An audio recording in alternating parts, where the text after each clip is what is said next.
The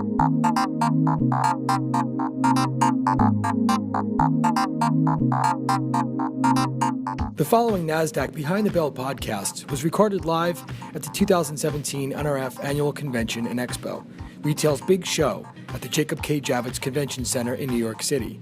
Here are your Nasdaq hosts, Bradley Smith and Josh Matches. We are joined by Monica Phromsavanh, who is the founder and CEO of ModaBox. Great to have you here. Thank you. Thank you for having me. Absolutely. It's such a pleasure. Definitely. How are you enjoying the show? It's incredible. Amazing products, amazing technology, amazing attendee. It's just incredible. I mean, it's such a great experience. Absolutely. So many entrepreneurs in the building, so much innovation that we're kind of taking in all around us.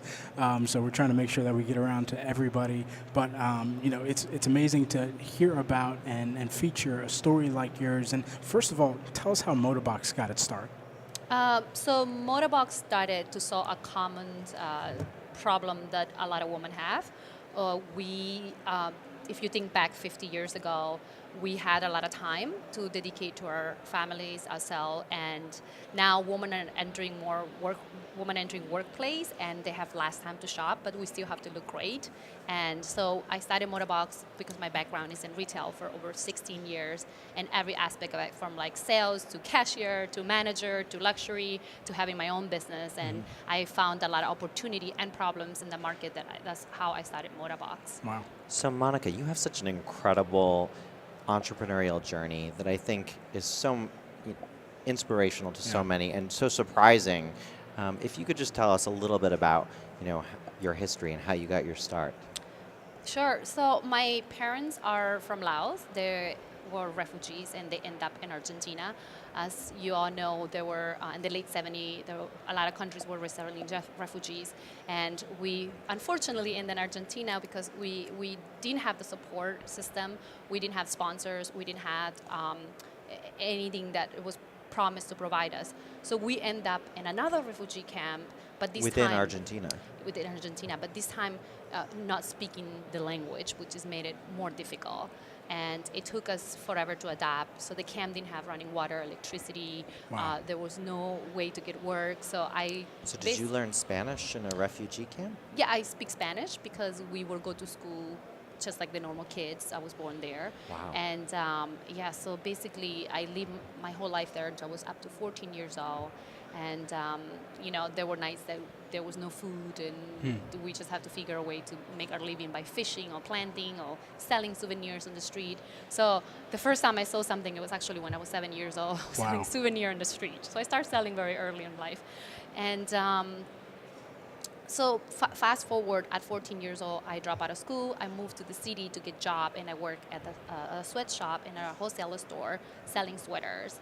And this is in Buenos Aires. This is in Buenos Aires, and this is I did this for 2 years. And fast forward, I had the opportunity to come to America, and I never left. I stayed because I loved it so much, and it was such a great opportunity. And fast forward, my first job in America, it was at the mall folding clothing because my English was so broken and there was no way I could get a job. But you know what? That was a lot of people's first job starting out too. Of course. I mean, I know I had the fair share of mall jobs.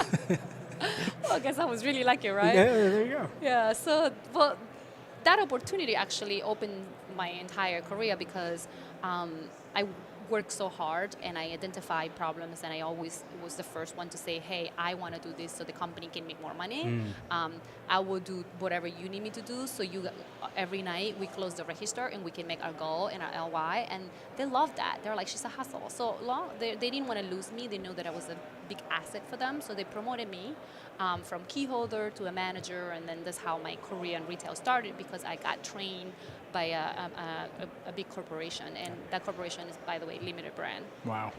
For Express, yes. Fast forward, move around, and then end up working for Burberry for 4 years, and I got the taste of working with like fast fashion and luxury, and it was a really different environment for how we treated people. Like, when you go into the store, such as fast fashion, like if you walk to H&M, Zara, or Express, like people say, hey, hi, how are you, and that's it, and you just find your own way, right? When you walk in the luxury house like Christian Dior, Burberry, Valentino, like you're the king, right? You're right. So for me, part of starting ModaBox, it was about like, why does styling or why does this customer experience and why this service has to be so broken because of the price tag of the item the consumers are purchasing. Right. And I want to be able to provide that level of service, that level of attention for shoppers, for consumer, for buyer, without compromising, compromising the whole experience and the service. So I would say, well, there's a way to do it with technology. So one of the biggest problems we have is when you go into the store, there's only one salesperson that can attend to you at a time.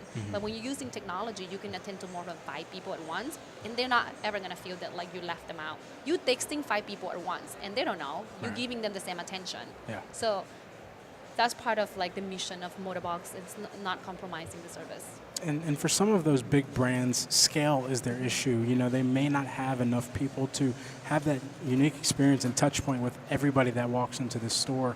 And I think it'd be interesting to have your perspective on this too, because who do you think some of the really good brands are that are doing that, regardless of their huge brand stature out there right now in this particular industry? Well, as a high-end, I think Burberry did an amazing job emerging the experience of like walking into the store and going to the website. The only thing you don't get in the website is the smell of the store. You get the music, you get the brand experience, you get like the luxurious feeling, and you get, you can buy stuff that goes on the runway immediately. You get all that aspect. And I think like for more lower, like fast fashion, I think Zara did an amazing job with their user experience. Yeah. Their app is incredible. Like it makes it so, the UX experience is so seamless for me to make a purchase that it's like there's no friction. Yeah. And we live in the world where attention is everything. Like we constantly on the phone, it's like, how do I get your attention? And the minute I got your attention, let me make sure I close the deal, which is providing you what you're looking for. Yeah. And I think what you did was, you used your entrepreneurial hustle to recognize that something like styling that was previously kind of only available to the wealthy and luxury, and making it available to everyone is just an incredible achievement. What do you think it was it your upbringing that allowed you to see something that other people just didn't see at all? I think for me, I always see the opportunity when other people saw hard. Like it's when you go with kind of a project and you say, okay, let's do X, Y, Z, and people are like, oh my God, that's so hard. That's gonna be like take forever. But I'm like, no, because it's hard or because you don't want to do it, somebody else want to do it. So I have the advantage of the fact that you don't want, the fact that all the companies don't want to do it, or the fact that somebody doesn't want to get on the knee and get dirty. Then I have advantage because I'm going to be the one doing it. So for me, it's always like identifying the opportunity and executing on the opportunity.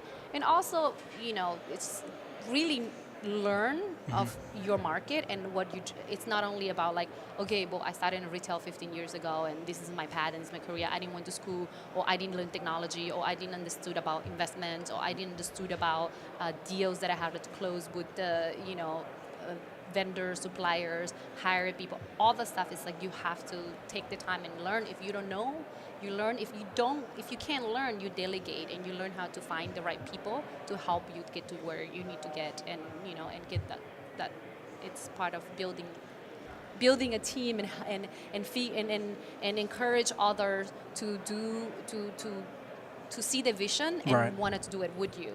So. And what's the customer experience like at ModaBox? So like if I'm looking for a stylist and I visit ModaBox, and yes, I'm hoping that I'm a girl. I am looking for a stylist. Right? So so if I'm a young woman who's looking for to be styled and not to just pick random things out, how does it work? So you come on our website, on our onboarding process, and you go through a comprehensive quiz, which is really fun. And it's just the quiz asks you, what is your favorite brand? What are your favorite colors? What you don't like? What are the things I should avoid? And then we ask for your sizing. And then most importantly, we ask like your budget. Because I like a 3/4 length dress and calf sleeve, that doesn't mean I can afford the $400, right? Maybe I want to spend $200. Right. So understand like where you stand with how much money you want to spend, and then I understand your preferences, and then with sizes we go, because we're very vague in sizes, right? If you're 5'6" and you're like 200 pounds, there's no way you are small, right? So we ask those specific questions like, what bra size do you wear? What is your height? What is your weight? So we can understand better. And as a professional, it's our job to provide you with the best items that we think that you're gonna like, that fits into the preferences that you have. Right. So that's the onboarding process. We match with the stylist after that, and the stylist will curate a series of outfit according to your preferences and your personal request, and we ship a box full of outfit for you, and then you have 7 days to try it on. You keep what you love, and then you ship back the rest. It's free shipping, free styling, and no membership fee. Wow. So just one last question before I know we have to wrap. Tell us about some of your growth goals for 2017, or perhaps even the next 18 months. I think the biggest problem we have in the e-commerce business is cost per acquisition. Yeah. We all fighting for ad space. We all fighting to be like on your face and your attention. Right. So once we spend all this money to get your attention, and then you came and shop with us, and then like I'm never gonna see you again, right? So my big goal is to say, okay, I got your attention. How can I build this relationship with you? And how can you stay? And how could it be your best friends for your closet? Like, how could it be your personal stylist and like know everything you have in your closet and be able to provide, the right items to you at all time? Like you have a conference. You're like, okay, my week is I have a conference, I have a girls' night out, and then I have brunch with my kids. I want to be the company to be able to say, okay, the weather in San Francisco is going to be 60 degrees. This is the items that you need for the conference, and this is how you're going to pack, and your life is solved. Yeah. Because like I say, women are entering workplace, and we don't have time to think about those things. If you spend 30 minutes thinking about what you're going to eat for lunch, willpower is already like exhausted. Like. And those are the kinds of customer experiences we've been talking about all day here on the podcast. I mean, Right. it is about taking things that reduce friction in your life.